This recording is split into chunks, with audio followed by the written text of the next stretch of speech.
15 months have passed since the story found conclusion. 15 years since birth does the franchise see continuation. A remaster brings reinvention, extension, revelation, and with it a final tale to bring the second era true closure. A man still lost, a system's collapse, and a lost girl who may be the key to reconciliation thought out of grasp, alongside all who return to this realm that define a journey to defeat pain, sorrow, and despair. The twilight of the goddessless game falls to dusk, the last Recode story reaches its end. But finally, to fulfill a promise long unheard, can Haseo once more proclaim, I've come back. Back to the world.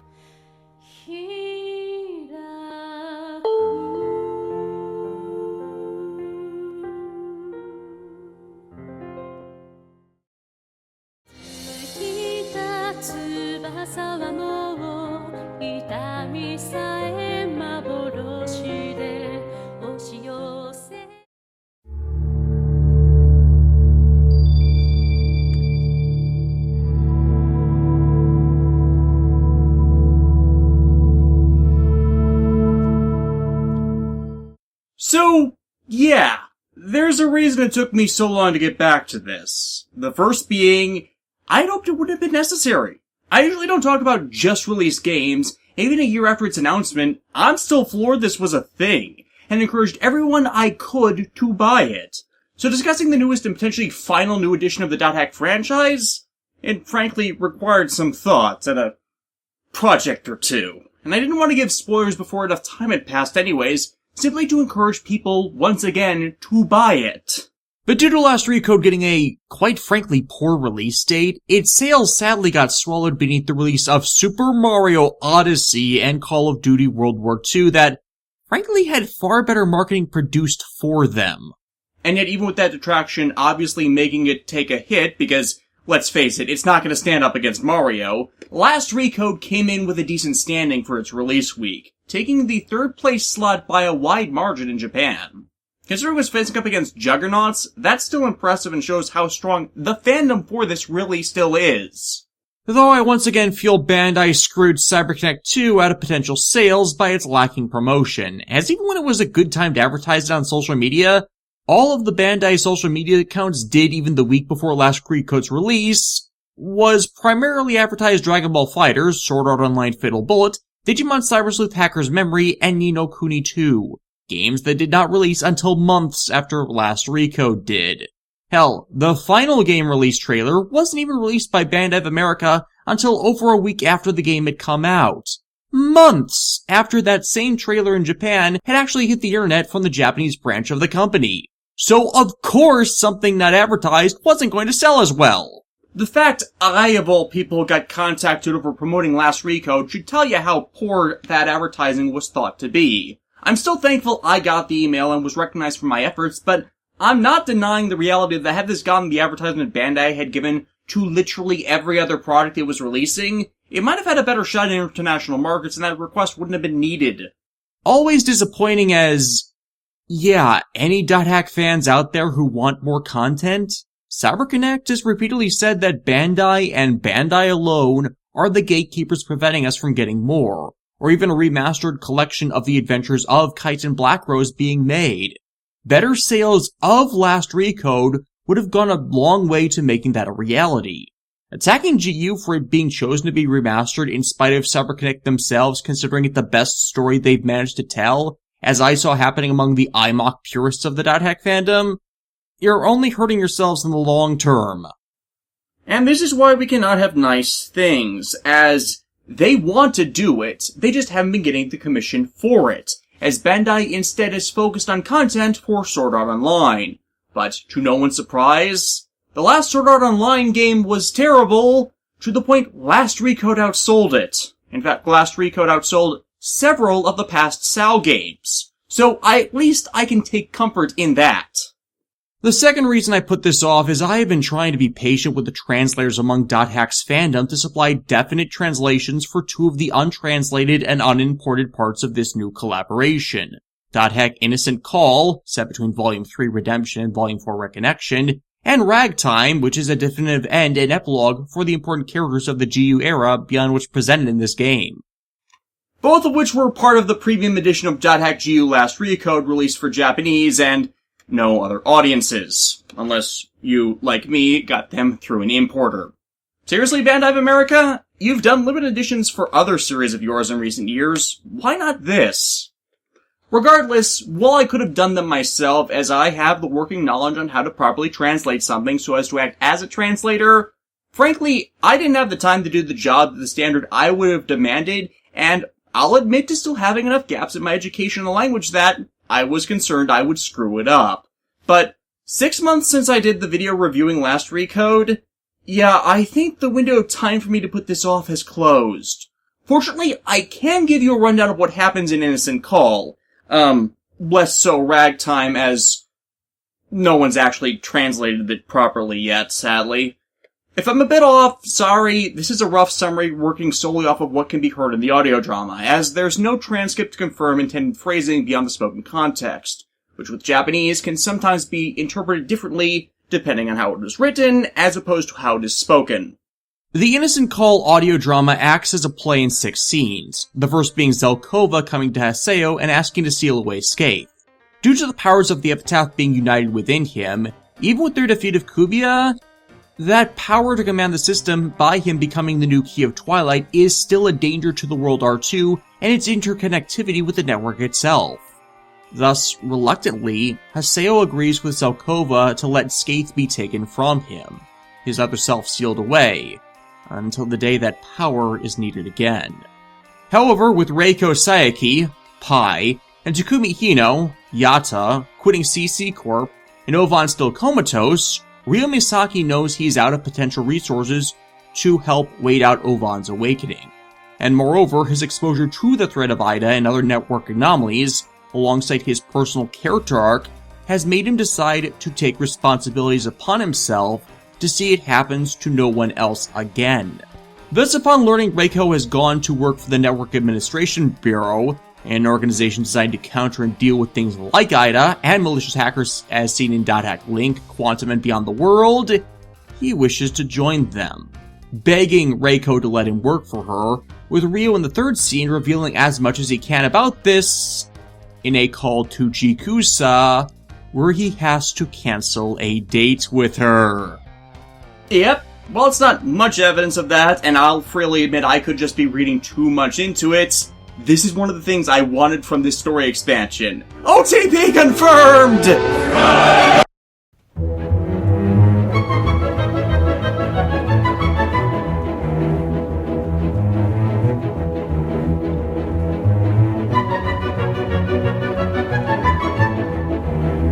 Also, this revelation that Ryo Misaki has gone to work for the NAB has made me wonder, since Reiko was involved with the events of Quantum, is it possible Haseo was in fact among her co-workers seen in that entry, and we just didn't know about it?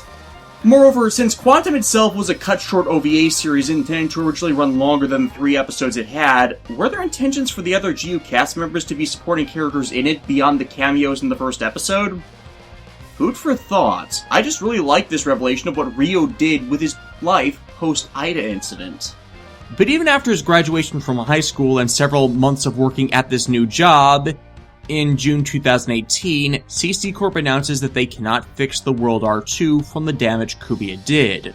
Thus they're going to route the system and close the game down in 6 months. However, Ovan even then has not yet woken up. This actually invokes something of a continuity issue, particularly in regards to .hack Returner.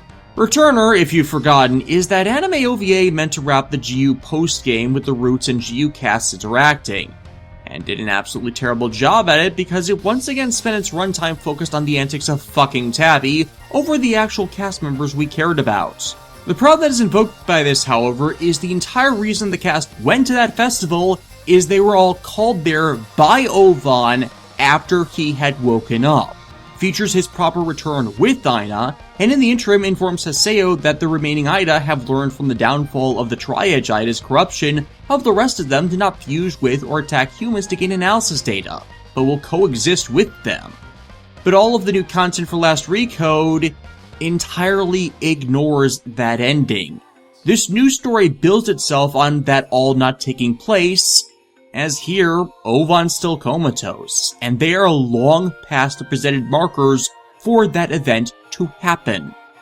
And that made even more problematic as the premium edition of Last Recode came with that exact OVA in the first official release I believe it has had in years. But considering I have long been one to present evidence of .hack Group's contact acting in direct, stark contradiction to the storytelling of the rest of the GU entry, frankly, this all further proves my assertion of Roots as it was depicted as occurring, not being canon. So, disregarding Returner since it's crap anyways, not that big a deal. Granted, I'm one that usually says that it is not how you should go about dealing with the bad entries in your franchise, but if you can overall tell a better story by disregarding something like that, well, it wouldn't be the first time .hack has done that. Though it's not this one story point either, for as Rio begins his mining of the World R2's data with Reiko's blessing in a search to find where Ovan's PC is, we get a scene with the remaining Ida. In something that actually matches with Return's depiction of the Ida-Chimp symbiosis, these Ida have chosen to take on the forms of physical player characters in the same vein as the Vagrant AI seen of the R1 entries and those who populate Netslum. In fact, this scene is kind of important to the grand scheme of things. You all remember my .hack Link review, right? Where I had a lot of problems with its storytelling, as few of the story points that tied it back to what happened in the prior eras were anything but retcons from how well it was translated at the time. Well, Innocent Call kind of works to fix that, or at least elaborate on them further. They name drop Aika, aka the best character from that game, as performing her symbolic fusion with Saika to escape the system, fully transferring herself into Saika's brain in a way not limited by a game PC, which, yeah, was one of my big issues with how they described her escaping from R2, as I didn't think that possible from what had been shown before for her to completely leave the system by uploading herself into a human brain. But that then serves as a direct plot point in what is to follow in Reconnection. It doesn't fully fix my issues with that aspect of Link, but further expounds on it so I can at least let it be. And to its credit, when adding new material into an established portion of the continuity of a franchise, this is one of the better ways of handling it, citing future material that has a backstory set in the time frame you're addressing to better ground it. Good work here. And moreover, what Aika has done has actually proved itself inspirational to her sibling Ida. They all have divergent opinions on humanity. What the parasitic assaults tries drove them into not being an option, differing forms of coexistence seem to be the best way to deal with their relations to humanity, as neither of them are going to go away. And the World R2 shutting down? Yeah, that's not going to affect them long term, since they can escape to other parts of the network if need be. However, what does concern them is what Rio, Haseo, is doing, as he has become truly the living incarnation of death and they all fear him. It's only due to the intervention of one of their number that a lot of them don't just consider preemptively attacking, as this one, Kusabira, also known as the new character for Reconnection, who has a small mystery to her identity that Innocent Call just spoils, so spoilers, she's actually a human form Ida. Anyways, she explains that Haseo is too focused on trying to save Ovan to consider just hunting down and exterminating the remaining Ida, as that was never his goal in the first place, but simply a side effect of his goal of saving everyone an Ida-infested PC had left comatose. Thus, helping Haseo in turn rescue the last of the Ida's victims could be the olive branch they need to open up potential coexistence between these abnormal AIs and humanity. And moreover, if Ida are born as a digital reflection of everything that's human, it may be possible that, by taking the same path Aika did in her fusion with Saika, a more permanent dialogue between them could be opened. However, this also reveals that Kusabira in fact longs to return to someone she previously had such a fusion with, as Kusabira is a reincarnation of the Ida that was once Tri-Edge. I'm not kidding, that was a ridiculous and methodical twist. It doesn't make sense, considering Ovan's entire point of triggering the rebirth was to delete Tri-Edge, but considering Ida exists as a hive mind at points, maybe there was a benign Ida out there that had a backup of its consciousness, who knows. Regardless, the other Ida agree to use the awakening of Ovan as a test, both of Kusabira's ideal and of Haseo himself. As if he can awaken Ovan, they'll go along with what Kusabira wishes. And thus, Kusabira is the one that makes the data of Ovan's location, a previously unknown lost ground, appear right before Rio, as it reaches the point of him only having 4 days left to save him before the world R2 completely collapses. And again, I can't help but ask, why was this not imported? This is actually a number of very important details bridging redemption and reconnection. While as usual with the Didact franchise, it's not essential to understand the given entry, it does inform a lot that, well, okay, let me expand on what I said before about this. GU Volume 4 Reconnection feels like a very half-baked story. The reason for this is pretty simple to understand. In comparison to any other game entry, including Link, it is stripped down to the bare essentials, devoid of any of the environmental trappings of the previous entries, and all in pursuit of what it needs to do. Give a final conclusion to this story. But as I've said, we've already had a perfectly serviceable one. I still feel, even with Reconnection's existence, that the redemption epilogue story found at the bottom of Shinran Hatsi, the I will return in my own time ending, to be the best one the GU properties have accomplished. Well, okay, its competitors for that are the GU Plus ending, where we get that brilliant two-page spread of everything and everyone ending happily, and trilogies grasping each other's hands at the end of it all ending. But that's because of the direct OTP shipbaiting that I rate those so high.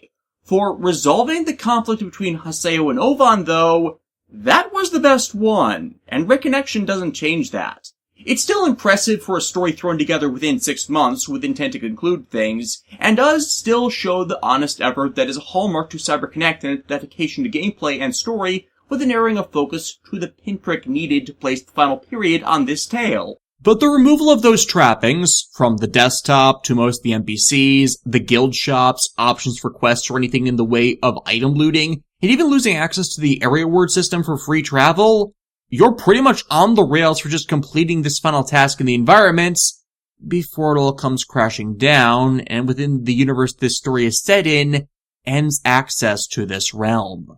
And intellectually, I get why that is. The game engine for this, the character designs, the environmental render, it's all over 10 years old. Hell, the reason why they even had what they did available to program in a new story only exists because they went back and did the entire HD update.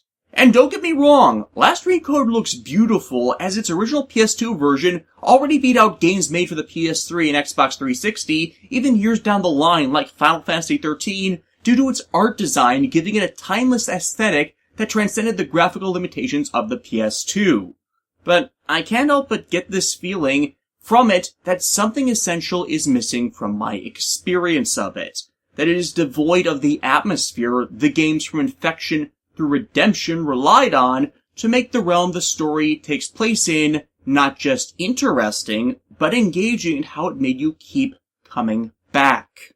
Though I guess that is part of the experience of what you get from a dying MMORPG. The entire server is almost completely barren. There is no life here. And as the world, and by proxy the epitaph of Twilight's integral to it, all acts as one grand unified metaphor for life, that might be what unsettles me about this so. This is a realm that has a transcendent, sacred importance to me beyond it just being the setting of a game and its story. So seeing it in its death throes like this, no matter how upbeat and positive a conclusion it might be intended as, is nonetheless disturbing.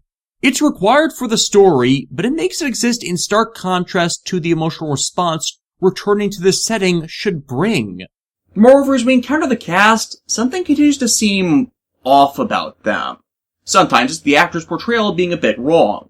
Sometimes it's what they've done or how they're speaking that seems baffling, but I can again cite likely causes. The translation is not that good, and at points differs in terminology from the previous volumes, meaning they didn't pay attention to their localization, which seems to be becoming frustratingly commonplace these days. But more pertinently, Reconnection in and of itself was not written by Tatsuya Hamazaki, the guy responsible creatively for the grand majority of GU's story. The writer credited for Reconnection's story is Masayuki Yano, but he does have familiarity with GU as he was previously credited as one of the secondary scenario writers for it.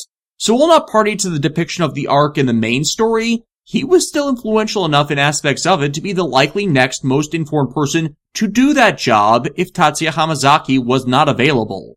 Moreover, it's been 15 months within the series timeline since we last saw everyone, and people do not stop growing or changing just because we weren't there to see it, which might account for why they still, well, feel off to me. Their personal journeys have continued to refine them, even though we are not allowed a lot of time to delve into what that was. Anyone who thinks that people are incapable of changing who they are is an idiot.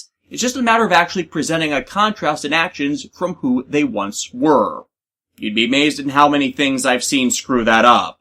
Add in it being a full 10 years since they originally told this story, and yeah, I can again intellectually see why things might not be as one would expect them to be.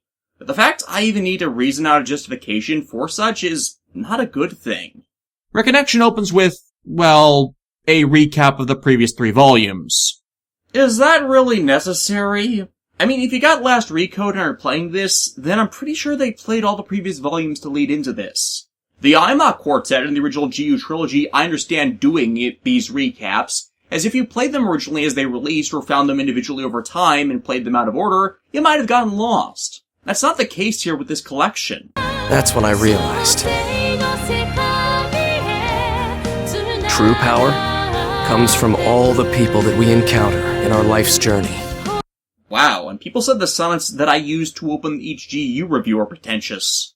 But yeah, it's December of 2018, and Haseo's come back to the World R2 to find and wake up Ovan, only to find the system is destabilizing in advance of the planned shutdown, which it shouldn't be. All but Makanu shut down and inaccessible. Pai chimes in through Skype chat to remind him his job, and why the game has chosen now to begin collapsing is currently unknown, and will be part of their current investigation, as the NAB is concerned with that since, well, anytime it happens with this game, network crises start up. In the event you didn't complete the Forest of Sin, and if you didn't, then why didn't you? The game gives you a series of free regions to level up your team in prep for the journey of the main story. But because I've not only killed Sornunos, but conquered the Doppelganger and the One Sin to garner the most powerful equipment, and spent my hard-earned virus cores and cheat codes to maximize the quality of my weapons, armor, and stats, well, okay, I didn't go crazy with boosting stat books, but they're still higher than what they'd beat without, I have turned my Haseo into a literal god of this world. Thus, Pai directs Haseo to Delta Hidden Forbidden Grotto, the Kuala Home Cavern, where he finds Ovan frozen in crystal. I feel like this is a cliché. Does anyone else feel like this is a cliché? Well, with Haseo being the literal strongest player ever, if anyone can smash it, it's him. I'm going to smash that ice to pieces. And wake you the hell up! Justice!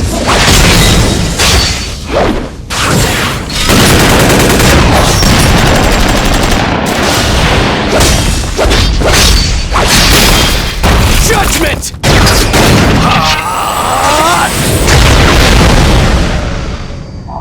Damn it!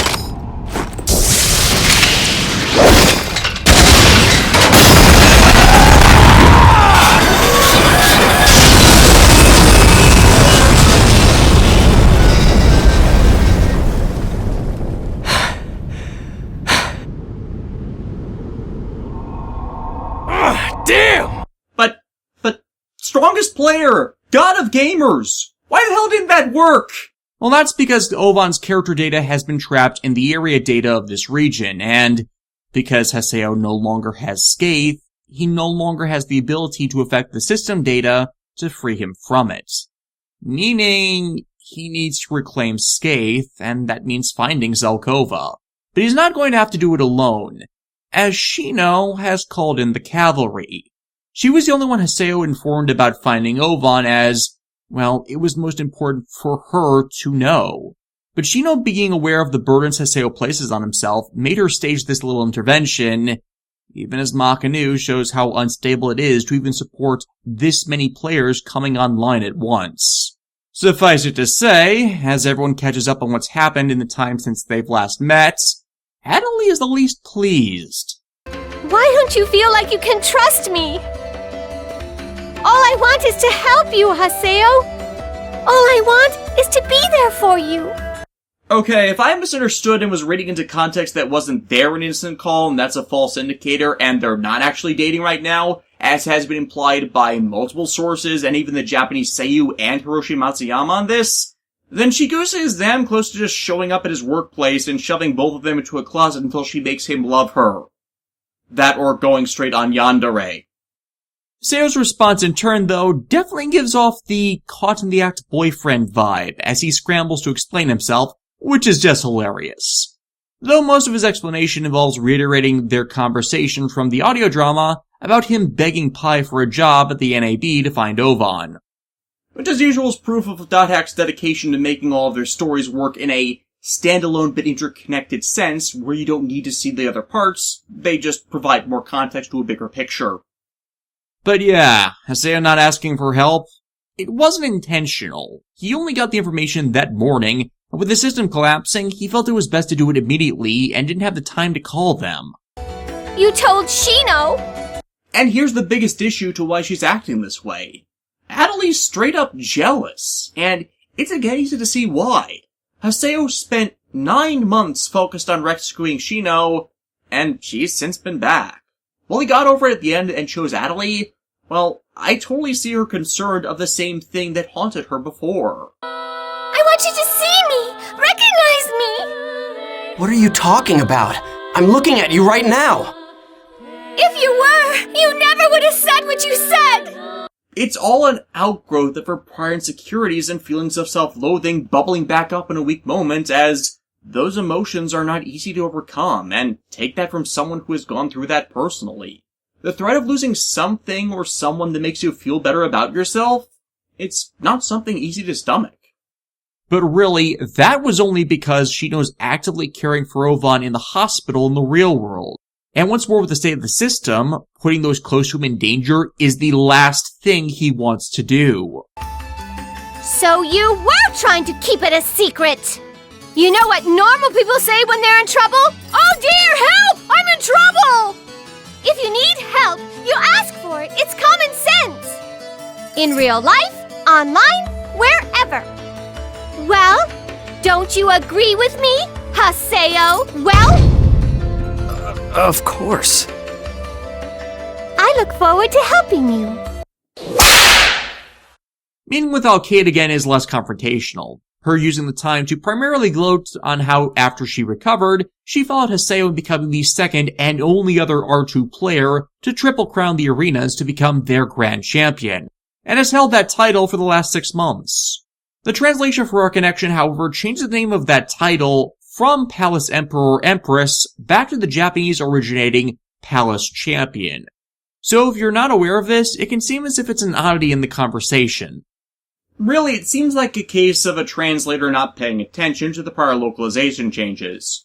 Personally, I prefer the Emperor-Empress titles due to the manner in which the emperors are referred to in story.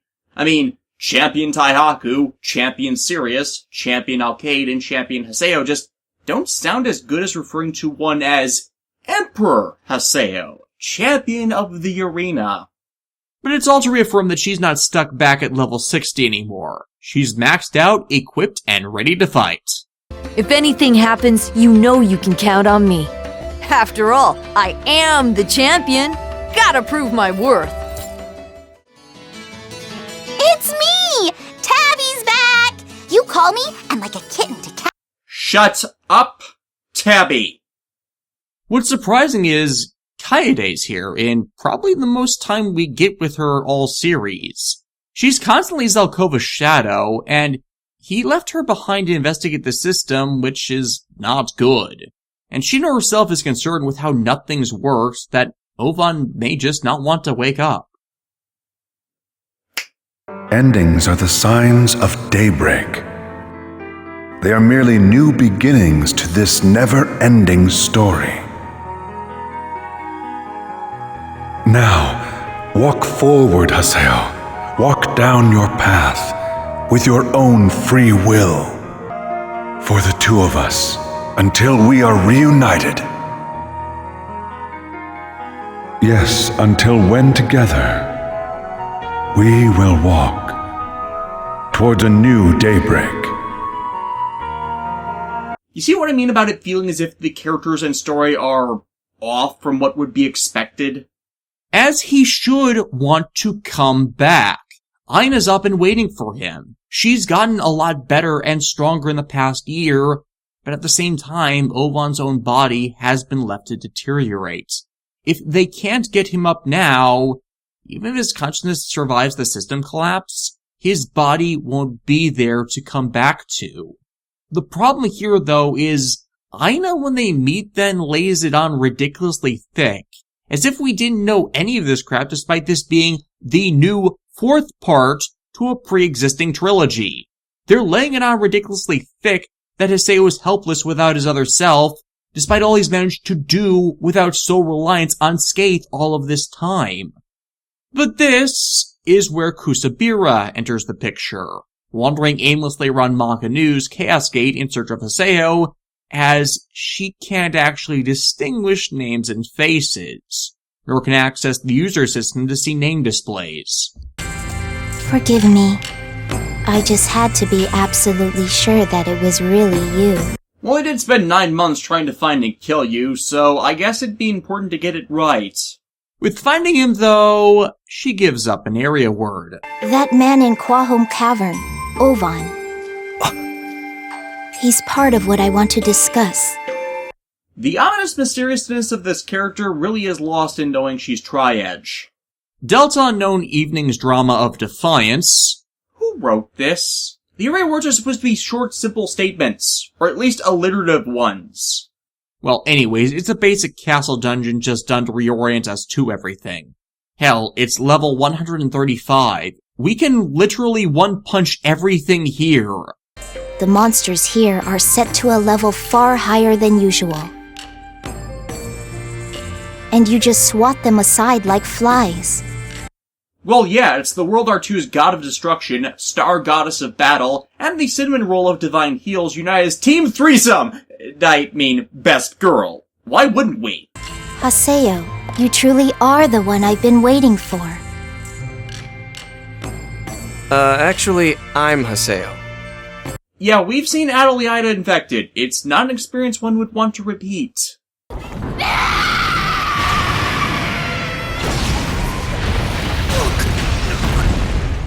Kusabira says she's from Netslum, claiming that Zelkova is her brother, and needs them to find and save him. 2 days back, a data abomination dubbed Shadow Vigalta attacked Netslum, and Zelkova went MIA trying to stop it in the entity's endless hunger to consume the world's data. This thing is like an even more aberrant Kubia, leaving nothing in its wake. But Zelkova is smart enough to code security protections on his own personal data to survive long enough for rescue after Vigalta's data is analyzed, which is Haseo's job. But when she's asked of Ovan, well, despite not knowing him by name, she understands his feelings of worthlessness, but knows how they can crack him out. So it's over to Delta disputing superior new role to get Zelkova, and...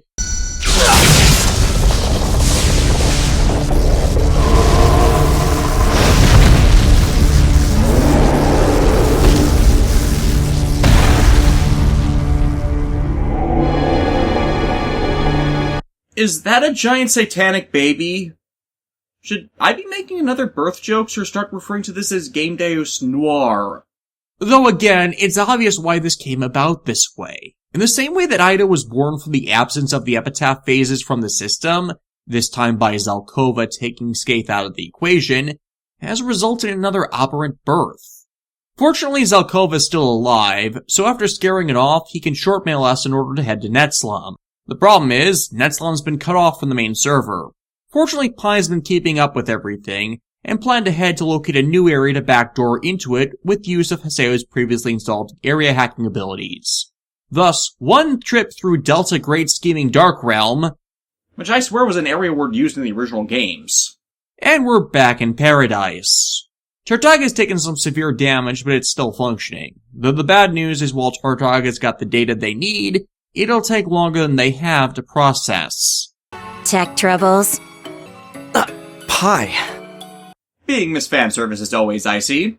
Yeah, Haseo getting back to Tartaga reconnected Netslum to the server network, so she and the others could log in, and while Reiko has been showing Ryo the hacking ropes, the senior of the two still has a number of tricks that'll reduce processing to no time at all. This allows us the second round of re-meetings with the former cast members. Kaede even more distraught now that she knows where Zelkova's been and what's happened to him. Her response here is informed immensely when you remember her big backstory is she was responsible for her son's death in a car accident, and why she became attached to Zelkova is because he reminded her so much of the boy she lost. Zelkova in danger like this? She's likely reliving the crash all over again, with the helplessness she must feel in such a situation. Entrance, however... Okay, he's one of the citations of why Reconnection feels off to me. Don't get me wrong, he gives off this same "ho yay, I will love you from both close and afar even if you aren't meant for me" vibes he always does after we recruit him, but... Haseo, you are my master. And I am your sword. The sword does as its master commands. Yeah, it comes more off as a sworn to fealty kind of thing instead of devotion and camaraderie motivated through infatuation. Which, hey, wasn't completely absent for the betrayal before, but was a less present element in his characterization. The other aspect of this is Liam O'Brien throughout this volume appears to have immense difficulty keeping to his Endrance voice here. It coming off as less of a tired, whispery, and effeminate rasp, and more a solid, hard voice. Or even the more commonly seen of him guttural voice, seen of his portrayals of Kaya's Ballad, or even Ashura from Ashura's Wrath. Now there's two likely causes to this. One, he forgot which voice it quite was, which can happen to some voice actors when they don't use certain voices in a while that they forget how to perform it. It wouldn't be the first time I've seen such for portrayal be off if there's been a long time since they last played it, especially since his deep, manly voice has been in bigger demand. The second reason is, well, the more you use your voice in intensive recording, the deeper it tends to get, or the harder it is to use certain voices. Hell, Yuri Lowenthal's portrayal of Haseo is much more gruff in Reconnection, despite him using just a slightly more upbeat version for his years as Ben 10. Liam's deep baritone versus Endrance's more effeminate speech? Yeah, I'd once more understand if time has simply been a factor in affecting his ability to pull it off. Still, expanded material has shown that Entrance has been doing well for himself, seeming to have finally gotten over Mia and is getting himself back in shape and his life on track.